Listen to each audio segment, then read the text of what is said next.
This is Coralla Fickler McLean at welcome, WYLCOME, welcome.com. We've looked at the A, the E, the I, the O, and now we're going to look at the U. But the U is not the pronunciation of the long U. The A is a pronunciation. That's when you say A, the verb, the vowel is saying its name. A, E, E, O, O. But when you say U, the way that the U is pronounced in English is more oo rather than U. So let's look at the long U sound in English. Share. And here we are. Jute.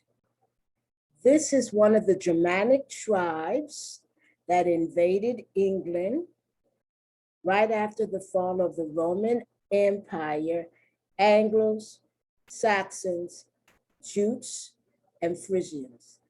And they, like the Anglos and the Saxons and the Frisians, contribute to what we now call the English language. But it took thousands of years for that development to take place. So you have the Anglos, the Saxons, the Frisians, and the Jutes. The English language on the language tree is a Germanic language. It's not a Latin-based language. It's not on the same branch as French and Spanish and Portuguese and Italian, although it has a lot of those languages in it. But the basis of English is Germanic, not Latin. That's why we have a lot of vocabulary, but the structure, the grammar, the prepositions, those things, the skeleton of the language is not Latin-based, it's Germanic-based. Sue. Now notice it's following the rule of the E. Now sometimes the E, I'm going backwards, it's the E, then the consonant, then the U.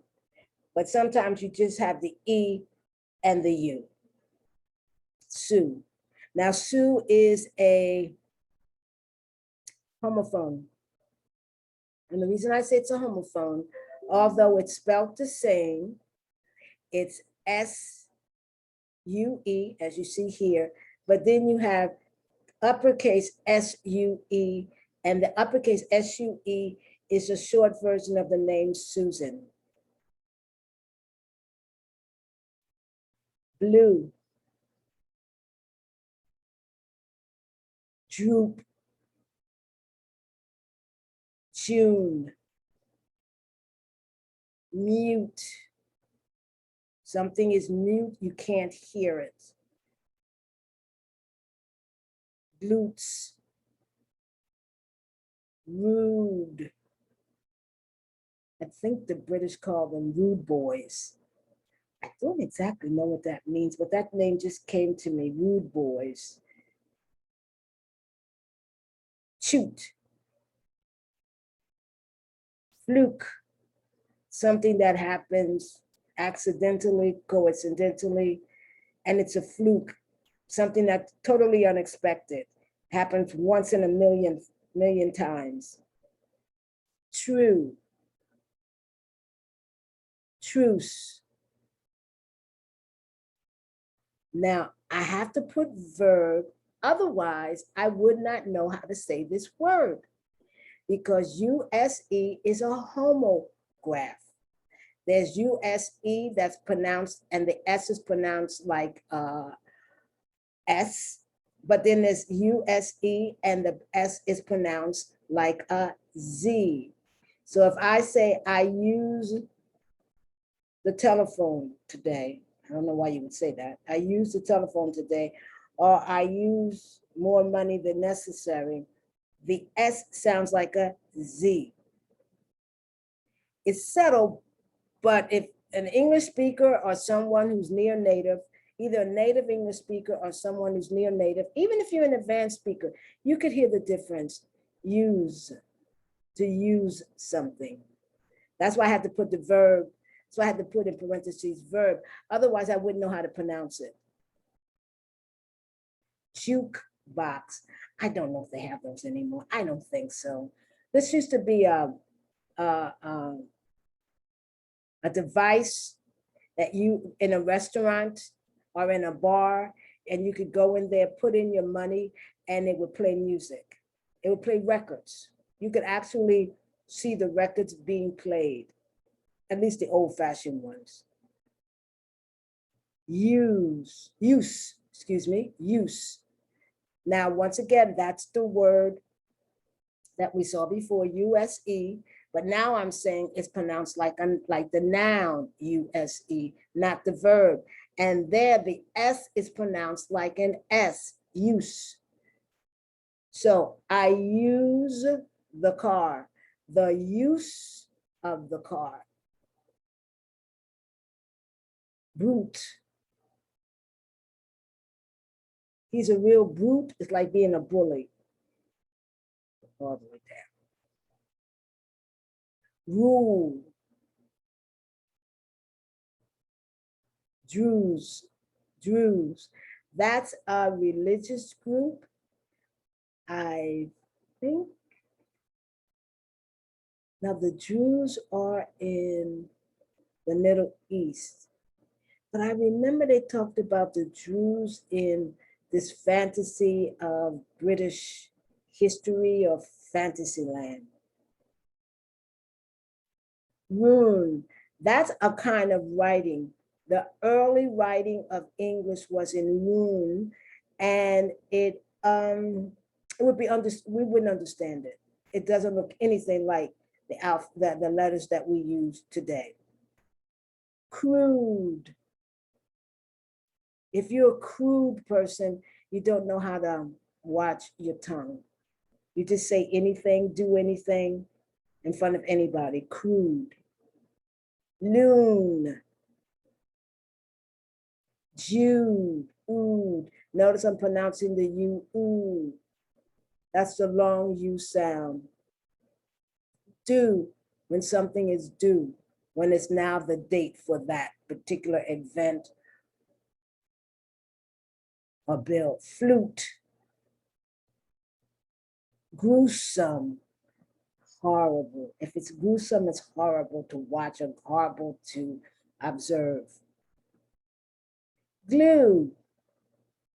When you put two things together, you use glue so they stick. Luke. Druze. Bruce. Notice sometimes I pronounce the C like K, but sometimes I pronounce the C like S. Sometimes generally speaking, you can say that the C is pronounced like an S in front of an I and an E. Those would be called soft verbs in Spanish. We don't have a thing called soft and hard verbs not verbs. I keep saying verbs, vowels. We don't have a thing called hard or soft vowels because sometimes the C can be soft in front of so-called hard vowels, A and O. But a lot of times, many times, the C in front of a E or an I is more like an S. Crew, excuse me. Rescue, prude,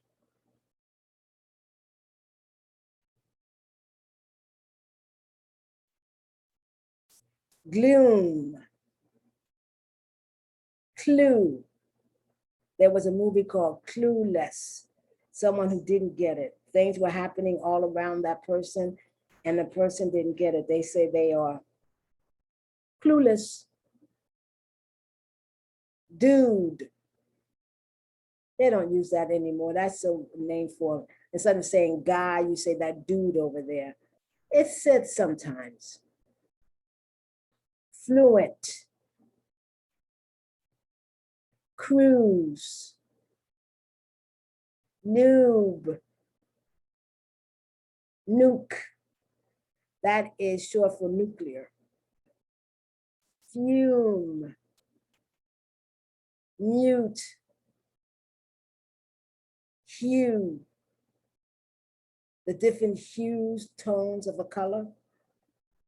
Tube, include, ooh, fuel. This is a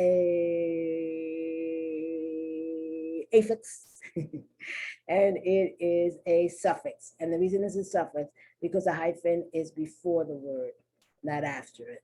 So that tells you prefix, a root, or a root, it goes going to go before that word.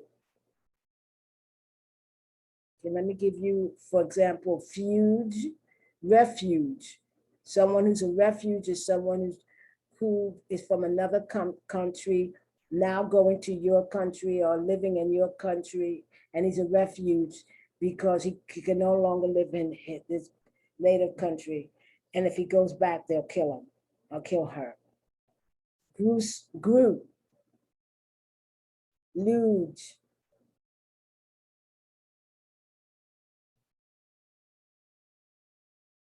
lutein. Never heard of the word. A lot of these words I get from the dictionary. So they exist, but they're not used. So don't worry about pronouncing or knowing this word. Muse, my muse. It's sort of like you have a muse, you have someone or a place where if you're an artist, you're able to work and it even helps you with your work. We go back to the original jute. So we're talking about the long U sound. Remember the long U, it's not the U, it's not pronounced U, even though you do say A-E-I-O-U. It should be A-E-I-O-U. So when the U is pronounced oo, as the children say, it says it's saying its name. So once again, we're talking about vowels. We're looking at the different sounds of vowels, and this can help you to understand how English can have homophones and homographs and minimum pairs. And it also why English is such a difficult language to predict on how you spell something. The letters really don't help you that much. This is not in everything, but this is in a lot of things. And a lot of the basic English language, basic English words. I'm going to do a video on sight words. These are words that children have to know before they pass from one grade to the next. I think they begin learning them in preschool, and then they learn them. And by the time they get to either second grade, but in the first grade, they have to know a certain amount. And then in second grade, they have to know another amount. And you'll notice that a lot of those words, the spelling is one thing and the actual pronunciation is something else. Okay. And the reason I'm doing this is if you're going to teach English, because I'm doing this a lot for English teachers, ESL teachers. And even if you're trained in English, you might not know this. They're trained to teach the English language, you might not know this. But it's important that you know this, even if you never use it in your classes. Because you need to know this, number one, so that you can explain other, especially when you come to pronunciation, difficult part, confusing, complex parts of English. And you always get a student who said, but why? But why? Instead of you saying, well, I don't know, honey, that's just the way it is. You're able to give an explanation. And especially if you're going abroad, and Stephanie Perry, who helps Black women, take a sabbatical or just go live abroad, and you want to live and work. And a lot of jobs that English speakers get teaching English or something to do with the English language. You want to be an excellent teacher so you get more recommendations. The more recommendations and compliments you get, the more money you can make and the better you can live abroad and you can take care of yourself. Okay, so this is Coralla Fickler McLean. Let me stop sharing at welcome.com. And I appreciate you coming to my video. Thank you very much. Have a good day. Bye.